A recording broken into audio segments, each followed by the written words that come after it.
Now, I know I've already done some videos on Muramasa in the past, as he is, what, like a 4-year-old unit if you're taking the JP version of the game into account, but we get new players all the time, and Muramasa is a special character because not only does he have one of the most dope scenes in 1.5, but he's also a pretty relevant story character in Lost Belts 5 and Lost Belts 6. Not going to spoil too much, but that means a lot of people that are getting into the game are going to see this character a lot, do a lot of really cool things. Then would you look at that, he goes up on rate up and they wonder, is this really dope character worth rolling for? And just at the beginning of this video, I am going to say, yes, he is a very strong servant, but we have a lot of other powerful servants that are coming out around him. I mean, we just had Castoria, Oberon is in a couple of weeks, so is Koyenskaya of Light, just to name a few. But let's say you were really lucky and you were able to get people like Castoria, and maybe you've got enough Saint Quartz to guarantee yourself an Oberon. You're just ready to pity that guy as soon as he comes out, and you're wondering, well, can I go ahead and summon for this guy because he's really cool and I want to use him in my arts teams, or just generally as an AoE saber? And in that case, I can tell you that he is worth it. In fact, over on the JP version of the game, I have a lot of experience using Muramasa, as he is when I started playing JP seriously. I had Castoria on my account, he came out for New Year's, and I opted to go for an NP2 copy of him because I didn't have any AoE art servants, and while his refund leaves a little bit to be desired, overall he is a very strong unit, being able to excel going into challenge quests and being a pretty decent farmer.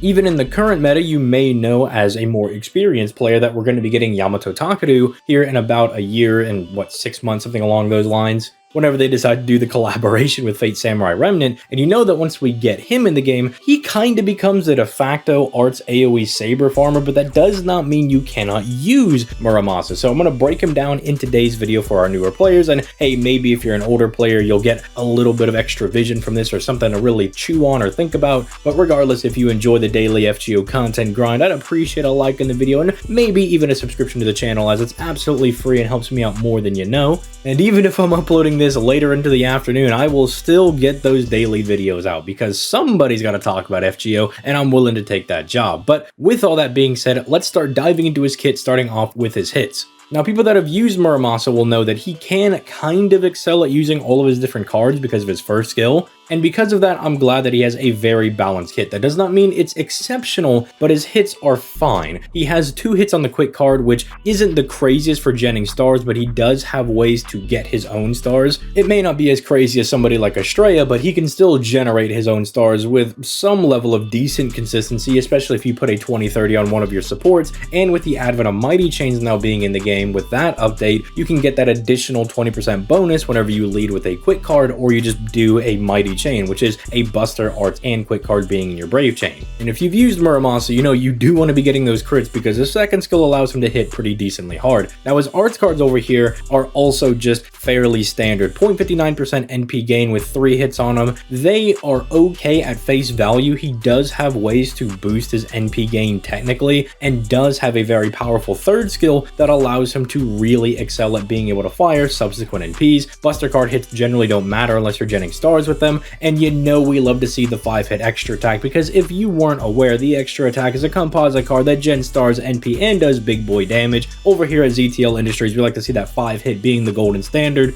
and with Muramasa being as dope as he is, I'm glad they decided to actually give him the gold star 5-hit extra attack. Now, I don't usually talk about the passive skills of servants unless they have notable things on them, and would you look at that, Muramasa actually does have some pretty decent passive skills. He's rocking the standard magic resistance that most of your Knight class peoples are going to have at 17.5%. That does mean about on average you're going to whiff a 1/5 of incoming debuffs. Not the craziest thing, but hey, when it does happen, it's nice. But what's notable are the other 3. The passive 10% arts damage is something people do forget about when calculating how much damage this guy can actually do, because that does affect not only his NP gain of the arts cards, but also the NP damage of his arts AoE NP. Another thing that's really nice is just giving everybody an additional 5% crit damage when he's on the field. So not only is he going to be critting just a little bit harder, but in a way your DPSs get a little bit of extra damage if you're into that sort of thing. It also makes him decent if you're using a setup of, say, a single target DPS and him as an AoE or 2 AoEs, whatever have you. He's very good in assisting, just giving that extra little bit of damage. And then he does have a very small 20% power mod against kings. It does come up sometimes, but I wouldn't go out of my way to be like, oh my goodness,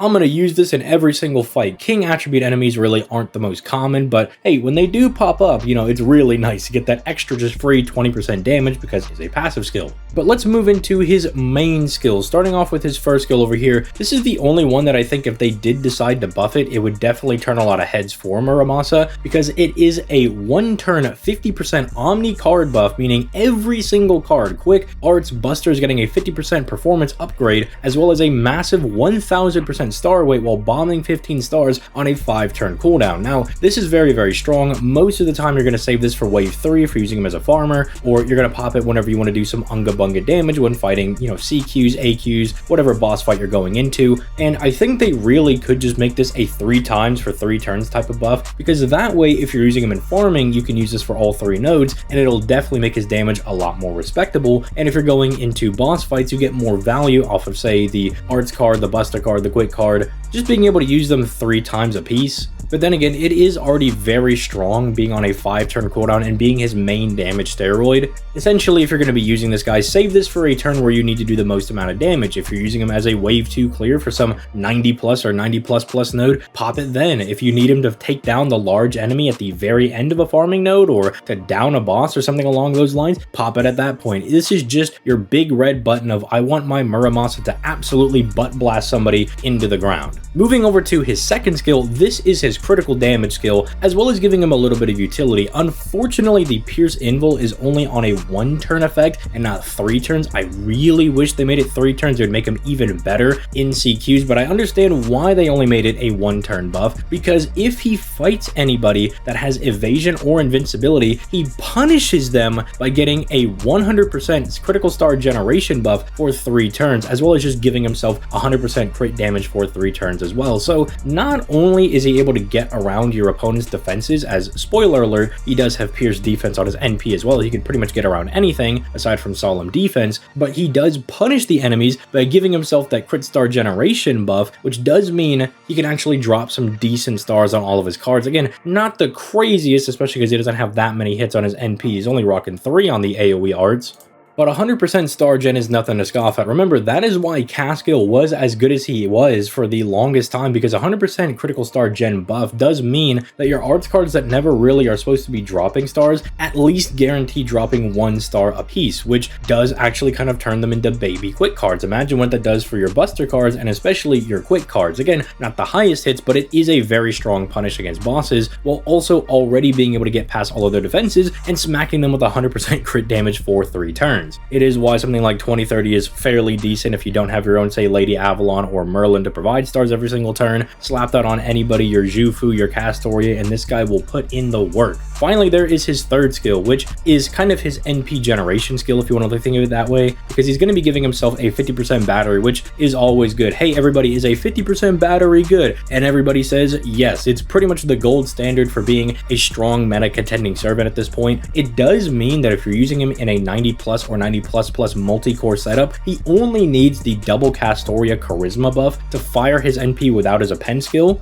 If you do give him his append skill, so he has a starting 20% gauge, he only needs 1 Castoria charisma to fire his NP, which can be very useful if you're trying to layer your guys in a way and trying to preserve buffs so you can kind of get through the 90 plus and 90 plus nodes. Everybody's box is a little bit different. Everybody needs to kind of get through them a little bit differently. So just having that 50% battery is super useful, but also he gives himself the Blaze on attack buff, where anytime he uses one of his normal cards, he's going to get 10% NP refund. Kind of think it like Poyenskaya's Buster skill, where you refund on Buster cards, except it's just for all of your cards, right? It's really, really strong in assisting him in his NP refund. That's why, even though he does have the massive arts buff on his first skill that's for 1 turn, and the passive arts buff, his mediocre hit and his NP gain are kind of helped by the fact that he just has a big fat battery and automatically refunds 10% on every single card. So you go for a big Buster crit, you still get 10% NP back, which is just very, very nice. Finishing him out with his NP over here, this is one of the stronger offensive NPs in the game, I think, especially for farming, because not only are you removing all of your enemy's offensive buffs, which is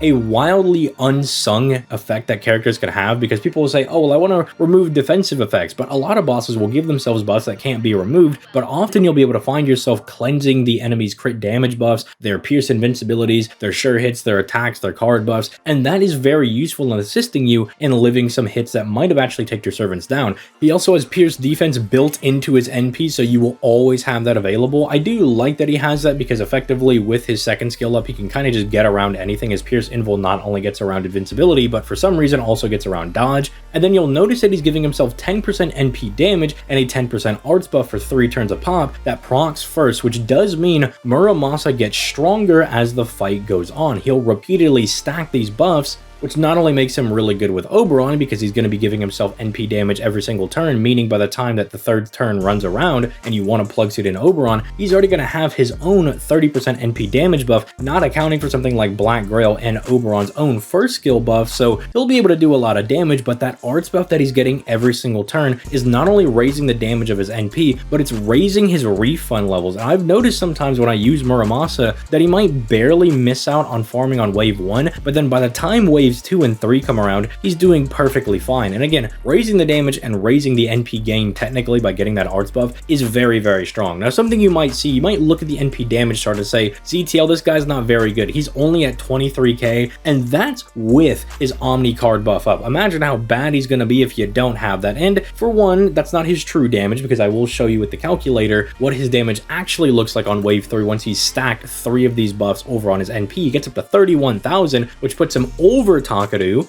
on third wave damage, but there's also the fact that he does benefit from getting an additional copy. I do think that I'm very happy with my NP2 Muramasa, because it does help him get over that hump of building up and stacking his attack, because you do not want to use his first skill before you get to the final node where you're going to be fighting the largest enemies. And so that does mean for the initial nodes, he might be lacking a little bit in the damage department, but really for all intents and purposes, he should be able to get around most farming content as long as he's able to fight enough enemies to refund his NP, or you've just got enough arts guys to just start dumping NP back into him. You know, you got the double Castoria and the Oberon, you're probably going to be able to push through anything. But overall, he is a rather solid servant. He hasn't really aged as much as I thought he would have when he first came out. I did think that first skill was going to hurt him a little bit, and it definitely is showing some signs of aging with, you know, other characters being able to stack and also just getting 3-turn buffs. You know, that is something that is a little annoying for him, but it doesn't mean he's not good. An analogy I used when Masashi first came out over here on the NA side of things, and then we got Space Ishtar, and, you know, we got Avenger Kama. People were like, well, is Berserker Masashi bad now? Can I not use her? And the example I used, well, look, Berserker Masashi might still be worth $1 million. It's just, hey, Space Ishtar might be worth, you know, $1.2 million.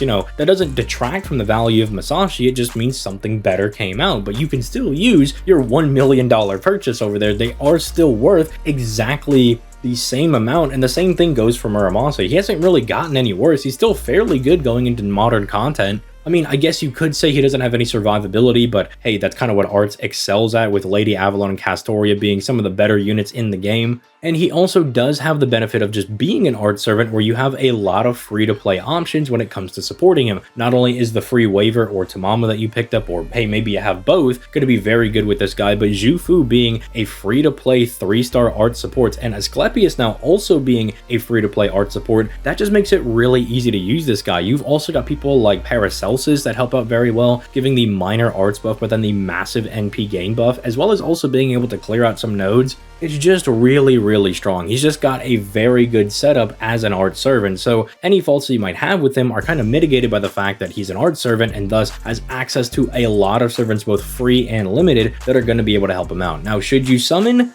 That depends. If you've already bagged yourself a lot of the meta supports, then by all means, go ahead and summon for Muramasa if he's your favorite character. He will treat you right, but I will tell you, FGO is a game built around their supports.